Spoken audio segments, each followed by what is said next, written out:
Man Up, a program dedicated to inspiring and helping men live lives of heroic virtue. And now, it's time to Man Up. Welcome to Man Up on Iowa Catholic Radio. I am Joe Stopulos, and I'm joined once again today by my good friend Kyle Savage, this time to discuss pilgrimage, specifically to Medjugorje. He and a group of my friends, about 30 of them, I think, all went to Medjugorje recently, and I wanted to grab him fresh off of that experience to hear firsthand, what it did, how it changed him. As I think pilgrimage is so important to us as Christians and as Catholics. Let's start in prayer. In the name of the Father, and the Son, and the Holy Spirit. Amen. Saint Michael the Archangel, defend us in battle, be our protection against the wickedness and the snares of the devil. May God rebuke him, we humbly pray, and do thou, O Prince of the heavenly host, by the power of God, cast into hell Satan and all the evil spirits who prowl about the world, seeking the ruin of souls. Amen. In the Father, Son, and the Holy Spirit. Amen. So I've done multiple episodes on pilgrimage, on why I think it's important. Talked about, I know I've talked about the grotto at West Bend. I've talked about La Crosse and the shrine up there. And there's a lot of ones that I've talked about. I've never done an episode with someone who's just fresh off of a pilgrimage halfway around the world. And I knew when Kyle told me last time that he's going to head there, I'm like, gosh, it'd be great to grab you right afterwards because, you can feel the excitement, and he hopefully had a little time to digest it. But it's important because the faith is like a muscle, right? So the more we exercise that muscle, the stronger it gets. And things like retreats, things like pilgrimages, these are like steroids. They just jack the muscle up in a big way and help propel you to that next level. And oftentimes it can be completely life-changing experiences, especially when you get into things like a pilgrimage, where you're going a long distance to experience a place that the Lord, that Mary in this case, has appeared. Some of these experiences can truly be life-changing. I know personally people who have had their lives changed, specifically at Medjugorje, but at others as well. And so I think I just want to make sure it's on your radar, because I know growing up for me, this was never on my radar, something of traveling a long distance to go to a place like this or a place like anywhere. And so I think it's one of the treasures of the church is having all of these places we can visit.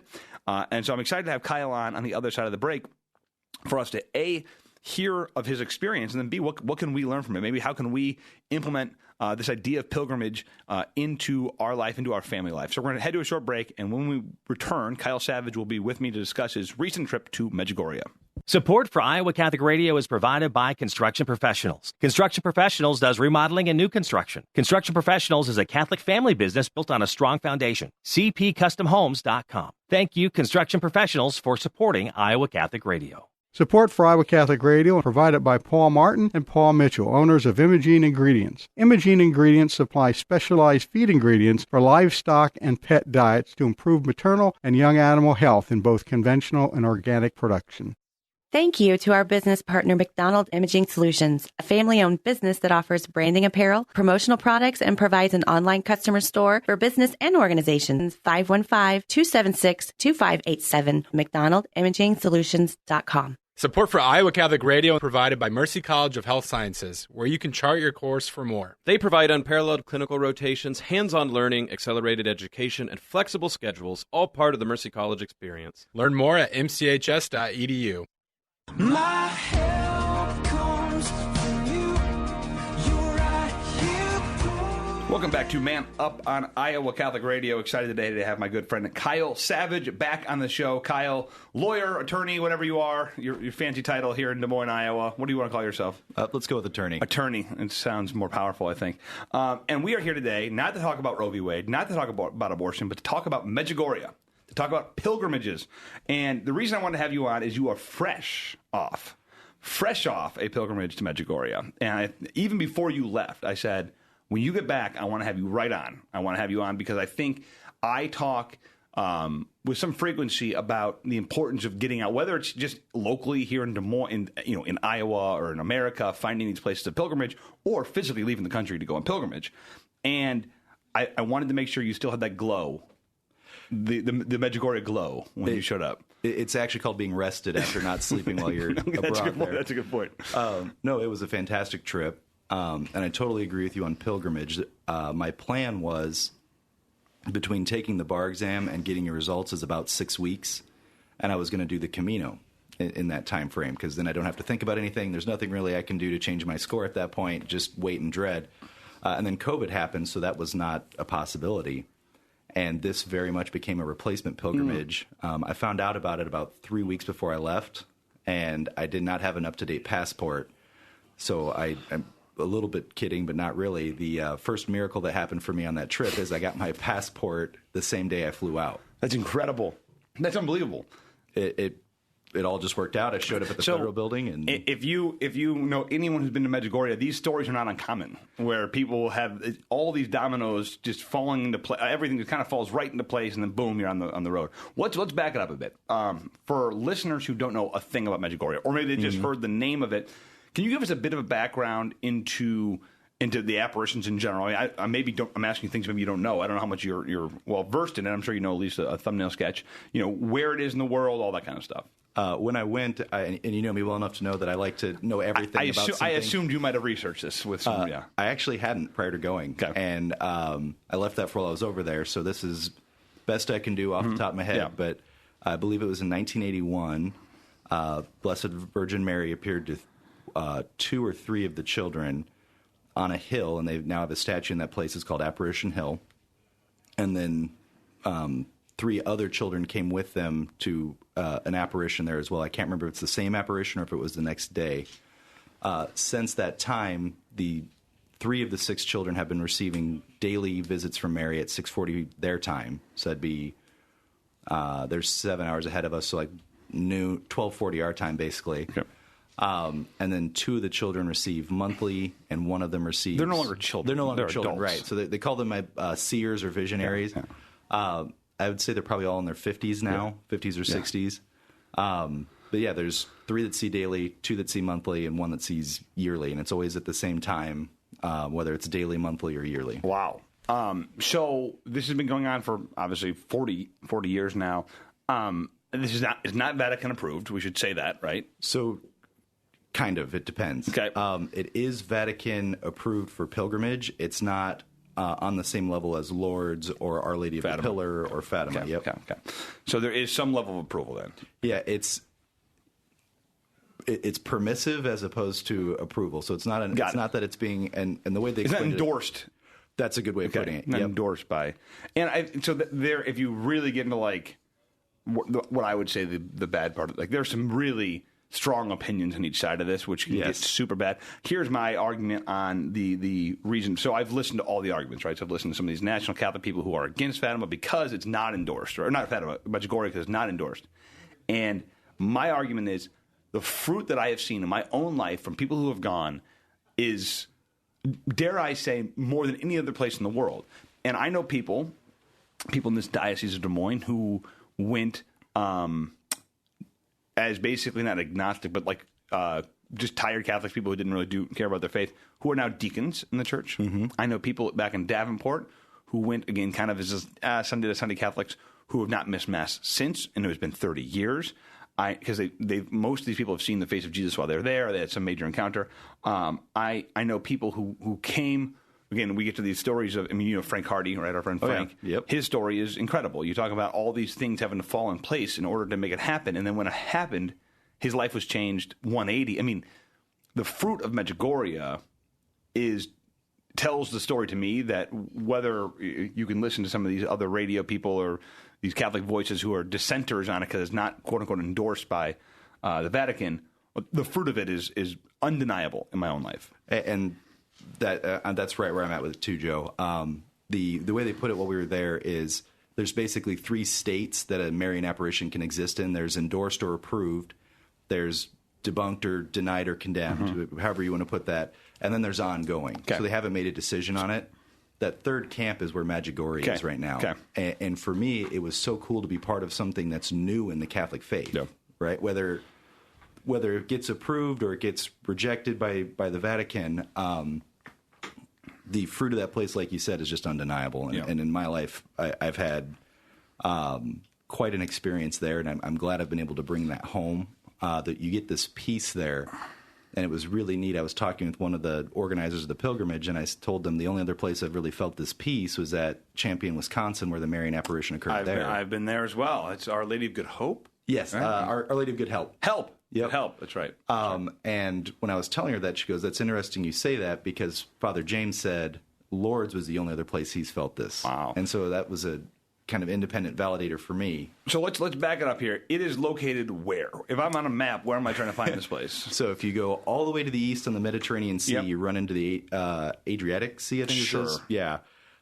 It's just east of there. So you fly into Croatia. Which is on the Adriatic Sea there. And then you take a bus 3 hours into a country called Bosnia and Herzegovina. Basically, it is one of the countries that fell out of Yugoslavia. There were several that fell out of that particular country when the Soviet Union dissolved.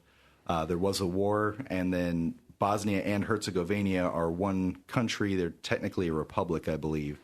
And it's interesting because there's 3 or 4 different ethnicities there. There's the Bosniaks, the Serbians, and then there's Croats. So the area you're in is technically the Herzegovina part of Bosnia and Herzegovina. In terms of preconceived notions I had about that country, I did not expect it to be as beautiful as it was. I've heard it's gorgeous. It's incredible. Yeah. I don't really know what I was expecting going in. No. I was not expecting this beautiful, mountainous, rugged terrain, though. Yeah. And I've heard the same thing. I've also heard that one of he's kind of sarcastic, but he's been there. One of the other reasons I believe this is real is God's the only person who could have found this place on earth. Like I hear it's pretty far away from any sort of... That's exactly right. Yeah, so it takes a bit to get there. It does, but that's the beauty of modern technologies. You can get there with a plane and a bus. Yeah, exactly. Right? Exactly. So this was not on your radar until how recently? 3 weeks before I left. Okay, so that's very recent. So somebody calls you out of the blue and says, "Hey, we got a spot," or what was it? I was actually talking with Frank Hardy. It was Frank Hardy. Okay, and he said there's a spot that opened up on this pilgrimage. You should go. And I was like, well, it's in 3 or 4 weeks. I have no idea. And I just started kind of marching through it, and one of the organizers, Marilyn Lane, was my biggest cheerleader. She's like, "We'll figure it out. We'll get you there." And sure enough, we do. I get the passport appointment. I book my flight. I had no idea that you could do a same-day passport appointment until I was figuring this out. But you did go to Chicago for that. But that's where you were flying out of anyway? I booked. I did tell a slight lie to the U.S. government in terms of I said I had air travel when I didn't, but the technicality is you just have to present it while you're there. And you were going to have air travel. Yeah. It was happening. Oh, yeah, and I presented my air travel when I got there, and I was flying out that same day at 6:05. It's called a venial sin at best. Yep, and I call it a technicality in my profession. You just have to present the papers when you're there, right? So that's what I did. Yep. And the lady at the window said, "Yeah, we'll get you through at 12:30. I'll just put you on the waiting list, so that way instead of coming back at 2, you come back at noon. Get your passport, and get to the airport." So that's what I did. I hopped on the blue line after I got my pass. It was still warm. That's hilarious. The passport was still warm from being printed. Literally hot off the presses. Yes. All right, so you're in the plane, you're in the bus, you're heading to Medjugorje. What are your thoughts? What are your feelings? What is... Give me the kind of the pre as you're on your way, and then I want to know about when you first get there, and then we'll kind of talk about the experience. You bet. So get on the airplane, fly to Amsterdam, then I fly to Munich, then I fly to Dubrovnik. And the whole time you're like, man, I wish I could have stayed in some of these towns and seen them for a little bit. So that's the neat part is I actually got to stay in Dubrovnik for 2 days. Oh, cool. Whoa, awesome. And that was very impactful for my pilgrimage. I really hadn't had time to prepare. Work was crazy up until I left, and it's just beautiful how things fit together, right? It's been crazy since I got back, but that 12 days I was gone or 14 days I was gone, I had almost nothing going on at work. I mean, I had to keep up with email and stuff, but I didn't have any deadlines, I didn't have any hearings. So those 2 days in Dubrovnik, I found an adoration chapel there, so I spent a lot of time exploring churches, and I probably spent about 10 hours in adoration just preparing for meeting the rest of the group at the airport. Very cool. Yeah, it was... just this beautiful little adoration chapel. I'll show you a picture here after we get off the air. But it's called the Chapel of St. Joseph. There's a cypress tree growing out of the top of the building. And it's you've seen Game of Thrones, right, Joe? Nope. Or at least heard of it? I've heard of it. I've never watched an episode. So King's Landing is Dubrovnik. Okay. That's where they filmed it. You can see all kinds of Lord touristy of spots. the Rings guy. So if you said New Zealand, I would know a lot more about what you're talking about. Not Lord of the Rings, unfortunately. Much better content.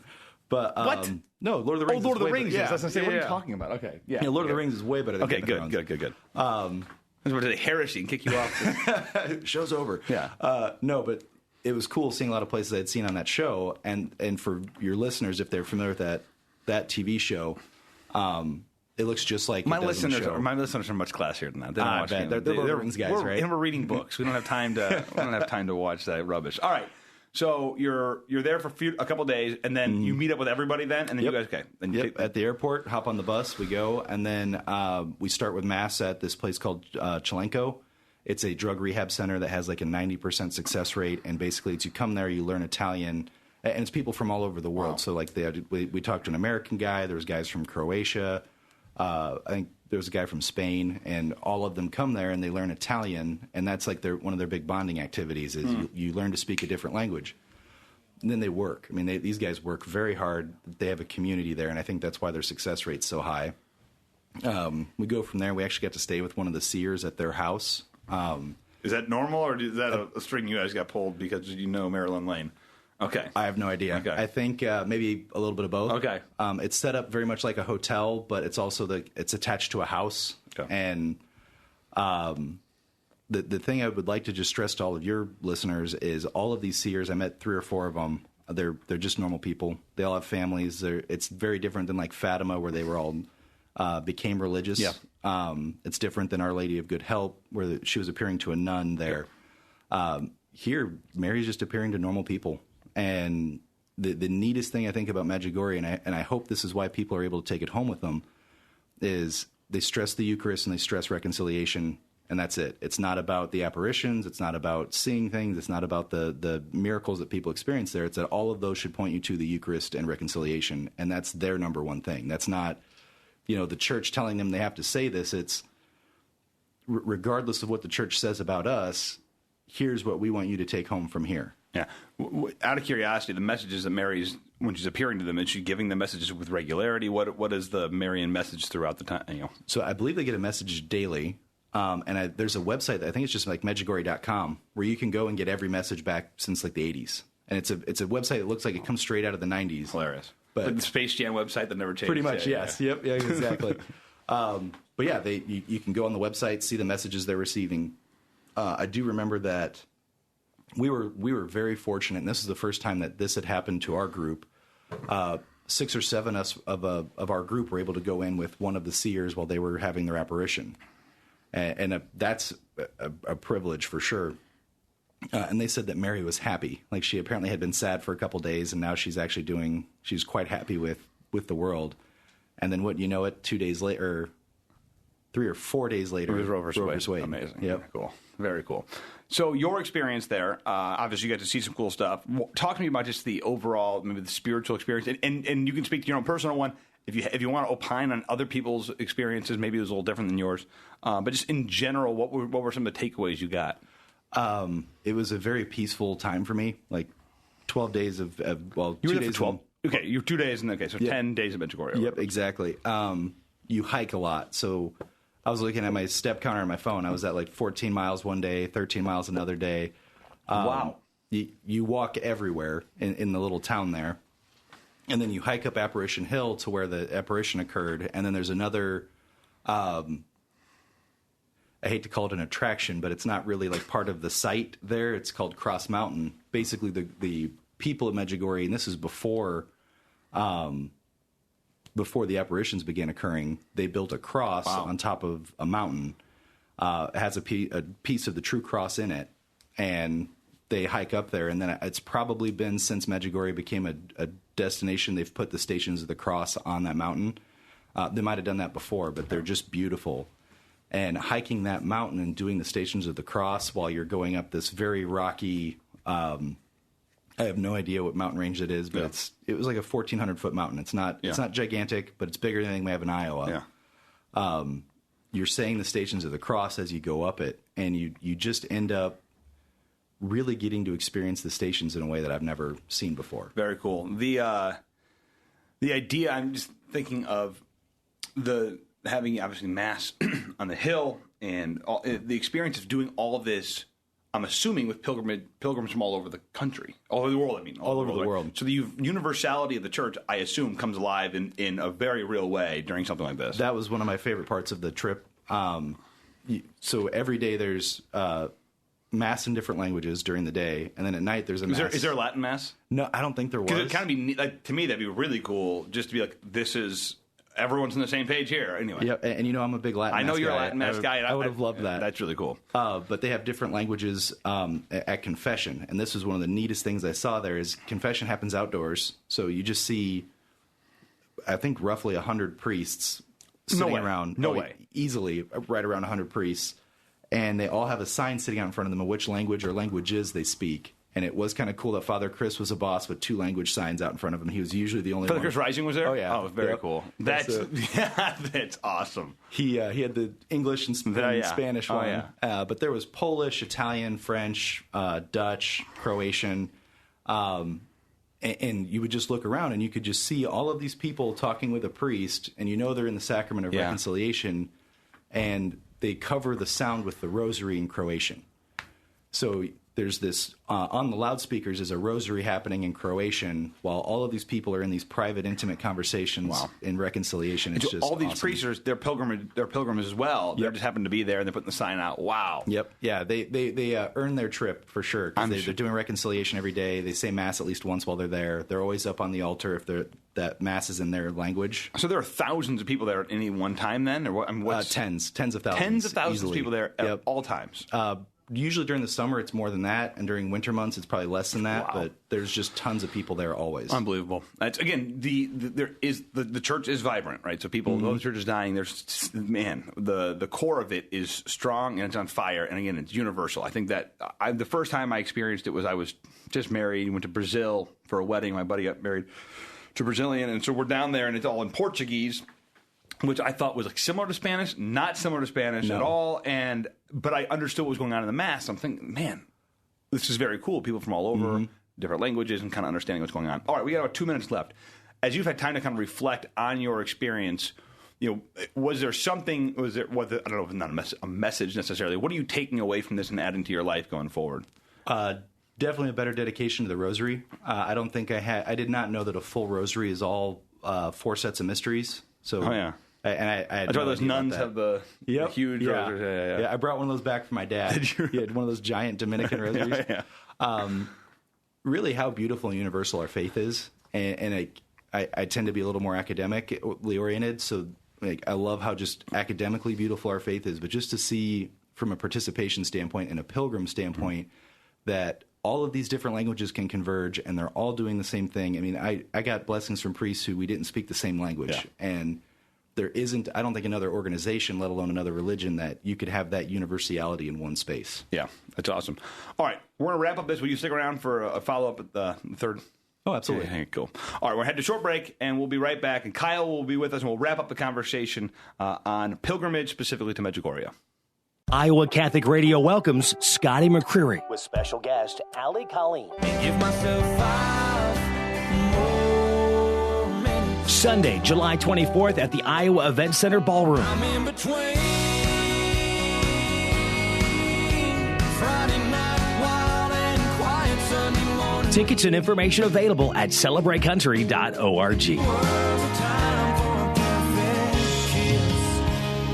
Sponsored by Ball Team. Support for Iowa Catholic Radio provided by the Sarah Vocations Ministry, including the St. Sarah Club of Des Moines and the Sarah Club of Council Bluffs. Sarah is an apostolate of the Worldwide Catholic Church dedicated to fostering and supporting priesthood and religious vocations. Sarahs strive to accomplish their mission through prayer, fellowship, and service to the bishop, priests, sisters, and all in religious formation, and in doing so to increase their own holiness. Learn more at joinsarah.org, joinserra.org. Thank you, Sarahs, for your support of Iowa Catholic Radio.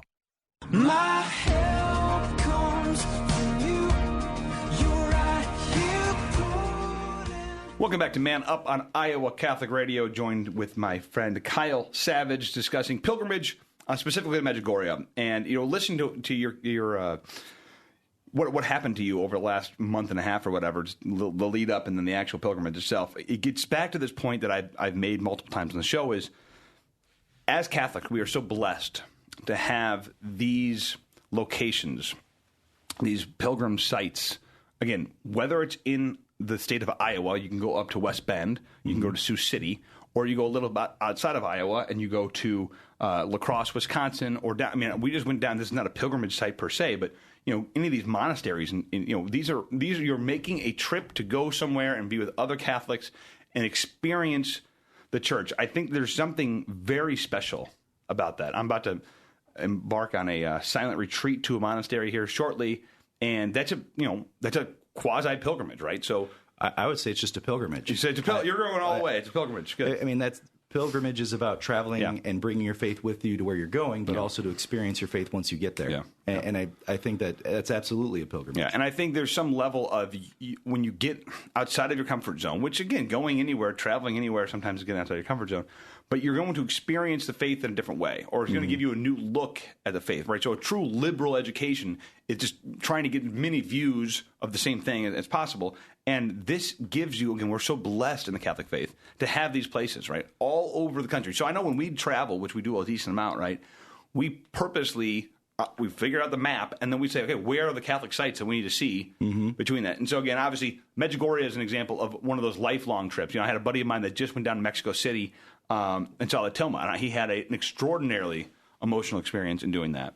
But anywhere you go, whether it's Lourdes or Fatima, and a buddy of mine just went to Rome. These are places where you're going a long distance to experience the Lord in a new way.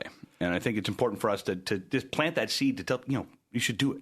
Well, and that travel time, I think, is an important part, too, because it gives you time to contemplate and to think about things in your life and to think about your faith.